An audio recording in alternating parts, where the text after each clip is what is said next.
bernama Aswin. Badannya kurus, matanya cekung. Mas, yang diperiksa itu, pada kemana? Dia diam. Lalu menjawab pelan, lo nggak usah tahu. Tapi kalau besok nama lo dipanggil, kabur aja. Walau kemungkinannya kecil. Kabur kemana? Semua dikunci. CCTV di mana-mana. Aswin menatap lurus. Makanya, jangan sampai nama lo keluar. Malam itu aku tidak tidur. Aku hanya memandangi atap yang retak dan membayangkan wajah ibu dan adik-adikku. Mereka pasti menunggu kabar. Tapi aku bahkan tidak tahu apakah aku bisa pulang. Besoknya, jam 10 pagi, pintu besi terbuka lagi. Dua pria asing masuk, bawa clipboard dan menyebut nama satu persatu.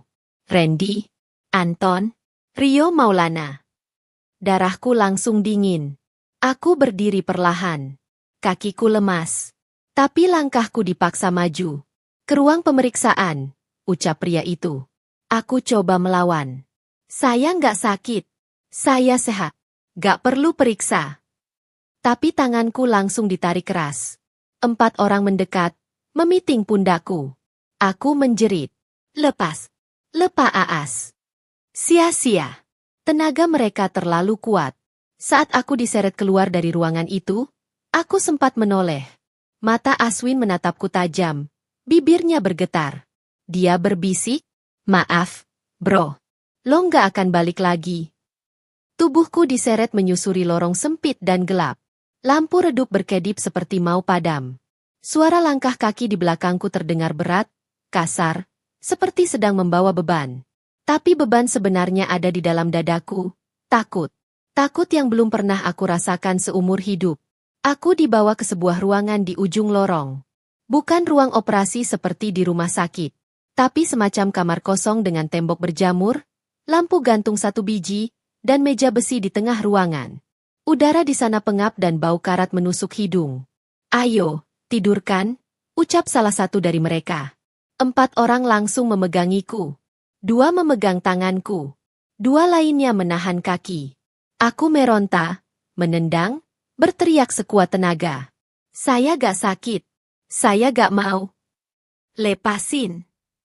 Tapi mereka tak peduli. Salah satu dari mereka mengambil sabuk kulit lebar dan mengikat dadaku ke ranjang besi. Tangan dan kakiku dikunci di sisi ranjang. Aku menatap ke atas, lampu bulat terang tepat di atas wajahku. Silau. Aku tak bisa melihat jelas wajah mereka. Hanya bayangan. Hanya kekacauan. Lalu seseorang datang membawa nampan logam. Pisau dapur. Gunting besar. Tidak ada alat medis. Tidak ada sarung tangan steril. Tidak ada suara mesin monitor. Hanya derit pintu, dan deru napasku yang makin panik. Seseorang mendekat, menekan bagian kanan pinggangku. Kanan ya, ucapnya tenang. Aku menjerit, tidak tidak ampun. Tapi kain tebal langsung disumpalkan ke mulutku. Aku menggigit keras, rahangku kaku. Tanganku gemetar di balik ikatan. Seluruh tubuhku berkeringat dingin. Tapi belum ada yang bisa menyiapkan diriku untuk sakit yang datang sesudahnya. Pisau itu, tumpul, berkarat, dan dingin, menyentuh kulitku. Dan, mulai mengiris. Perih. Panas. Rasa yang tak bisa dijelaskan.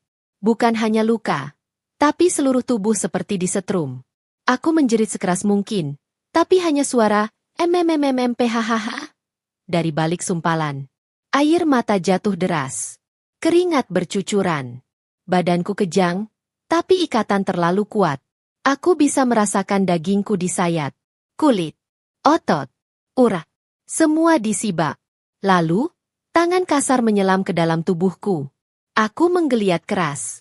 Napasku tersengal. Detik itu, aku tak lagi merasa hidup. Tapi belum juga mati. Akhirnya, kurasakan tubuhku makin ringan. Tapi bukan karena beban lepas, melainkan sebagian dari tubuhku telah diambil. Perlahan, semuanya gelap. Lampu di atas kepala memudar. Jeritan tak terdengar lagi. Dan aku, menghilang. Aku terbangun, atau mungkin, terbangun separuh. Mataku terbuka setengah. Pandanganku kabur, bergoyang seperti kaca pecah. Tubuhku dingin.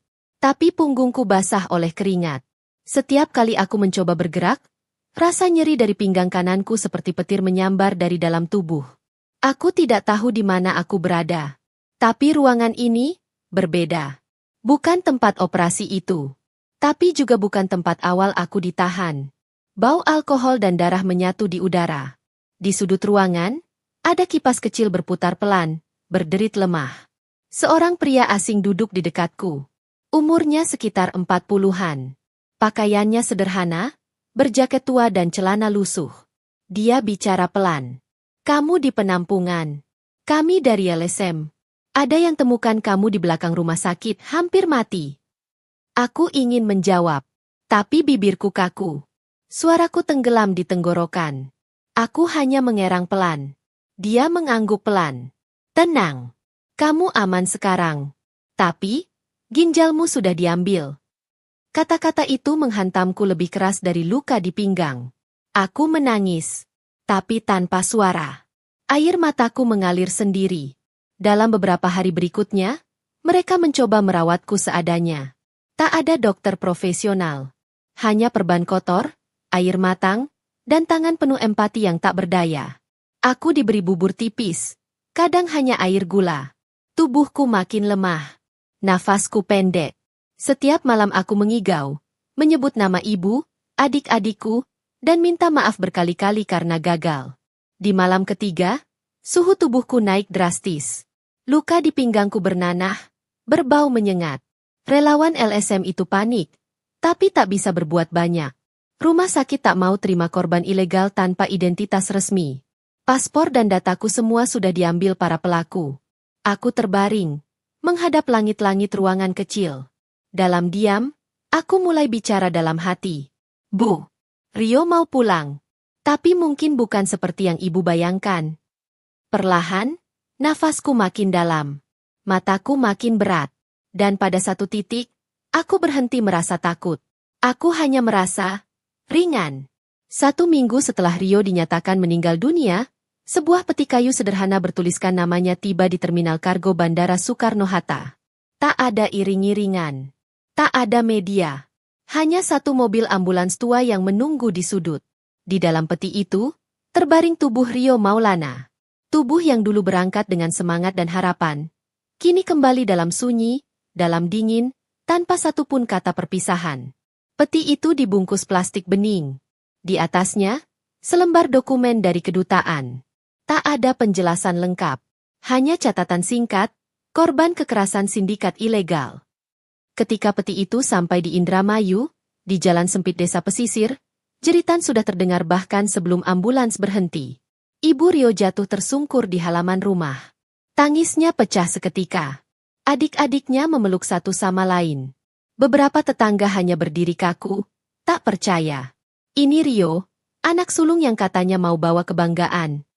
Peti dibuka pelan.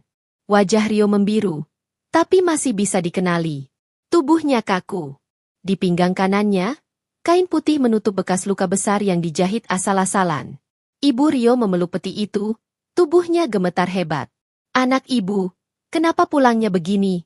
Endik, kenapa kamu gak bilang kalau mau pergi sejauh ini? Tak ada jawaban. Hanya angin laut sore itu yang menyapu rambut Ibu Rio. Seperti bisikan terakhir dari anaknya yang tak sempat pulang hidup-hidup. Rio dimakamkan sore itu juga, dengan doa yang tertahan. Warga desa berkumpul, sebagian tak sanggup melihat. Tak ada tenda, tak ada iring-iringan mewah. Hanya tanah merah dan nisan kayu sederhana bertuliskan Rio.